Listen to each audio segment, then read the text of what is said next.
Selamat bertemu kembali dalam pembahasan tentang obat. Adapun pada pertemuan ini kita akan membahas tentang topik mengelola obat di rumah. Topik ini diangkat dalam rangka memaksimalkan pengelolaan obat oleh masyarakat, karena obat yang didapatkan harus dikelola dengan benar. Mulai dari obat itu sebelum mendapatkannya, kemudian sampai obat itu menjadi sampah. Mari kita bahas secara mendalam pada blog APT Harisman. Jangan lupa like dan subscribe ya. Baiklah, kita mulai membahas tentang mengelola obat di rumah. Pengelolaan obat di rumah kita bagi menjadi beberapa topik supaya mudah dalam mengingat bagaimana mengelola obat. Kita beri singkatan dengan DAGU SIBU, terdiri dari kata da, kata gu, kata si, kata bu. Yang dimaksud dengan kata da adalah dapatkan. Bagaimana cara mendapatkan obat? Cara mendapatkan obat kita hubungkan dengan topik kita sebelumnya.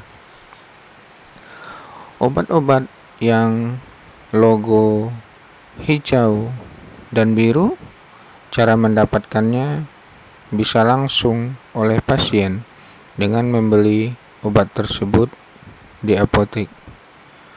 Sedangkan golongan yang kedua, golongan obat keras dengan logo K pada topik sebelumnya, cara mendapatkannya harus dengan resep dokter.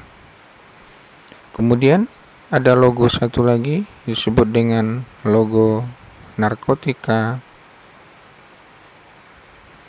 Golongan obat ini cara mendapatkannya harus dengan resep dokter dan harus jelas alamat dari si pasien sebagai penggunanya, karena obat narkotika sangat dikendalikan dalam penggunaannya. Kemudian kata gu, gunakan. Bagaimana cara menggunakan obat? Cara menggunakan obat seperti topik kita sebelumnya juga, berdasarkan kepada bentuk sediaannya. Bentuk-bentuk sediaan tablet digunakan dengan cara menelan obat tersebut, karena obat ini digunakan secara oral akan masuk ke saluran cerna. Walaupun ada beberapa obat yang mempunyai efek lokal seperti obat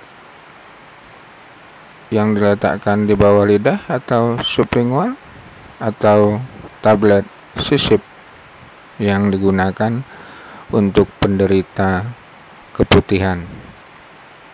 Kemudian obat yang digunakan sebagai obat luar sesuai dengan bentuk sediaannya adalah salep dan krim. Kemudian ada obat yang digunakan juga inhaler dengan cara menghirup ataupun menyemprot ke mulut, ataupun obat semprot yang digunakan untuk hidung. Ada juga yang digunakan dengan cara tetes seperti tetes mata dan tetes telinga. Kemudian ada obat yang digunakan sebagai injeksi.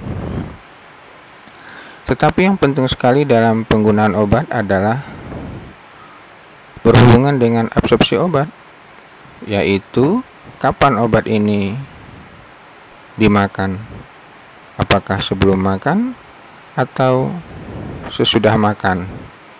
Nah, ini yang sangat penting karena efek terapi obat sangat tergantung kepada absorpsi obat. Jadi patuhi, kalau obat yang digunakan sebelum makan, ya gunakan sebelum makan. Yang sesudah makan juga demikian. Kemudian ada kata si.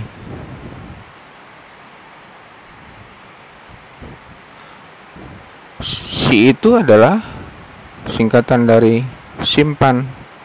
Jadi bagaimana cara menyimpan obat di rumah? Ya, cara menyimpan obat di rumah, simpan pada tempat yang aman, jauh dari jangkauan anak. Itu dari segi keamanan. Tapi yang perlu diperhatikan adalah dari segi stabilitas obat. Bagaimana cara menyimpan? Nah, ada obat yang digunakan secara oral, yang disimpan di suhu kamar. Suhu kamar itu adalah suhu pada ruangan maksimal 25 derajat Celcius. Kemudian ada obat yang harus disimpan di lemari pendingin pada suhu khusus. Maka itu juga harus diberlakukan karena itu berhubungan dengan stabilitas obat. Seperti insulin yang harus disimpan di lemari pendingin. Kemudian suppositoria yang harus disimpan lemari pendingin, dan sebahagian dari obat mata ada yang harus disimpan di lemari pendingin, tetapi tidak semua obat mata yang disimpan di lemari pendingin. Ada obat mata yang hanya boleh disimpan di lemari pendingin, ada yang di suhu kamar. Bisa diperhatikan pada kotak obat ataupun bungkus daripada obat. Kemudian ada kata buang. Buang ini adalah bagaimana memberlakukan sisa-sisa obat. Sisa-sisa obat yang tidak kita gunakan lagi harus kita lepas dari kemasannya. Kalau dia tablet, maka tabletnya harus dibuka. Setelah tablet dibuka, tabletnya ditanam di tanah. Kemudian baru kemasannya dibuang ke tong sampah. Kemudian kalau dia obat tetes atau larutannya dibuang ke saluran air, kemudian disiram dengan air secukupnya. Kemasan botolnya baru dibuang ke tong sampah rumah tangga. Jadi itulah perlakuan cara membuang obat.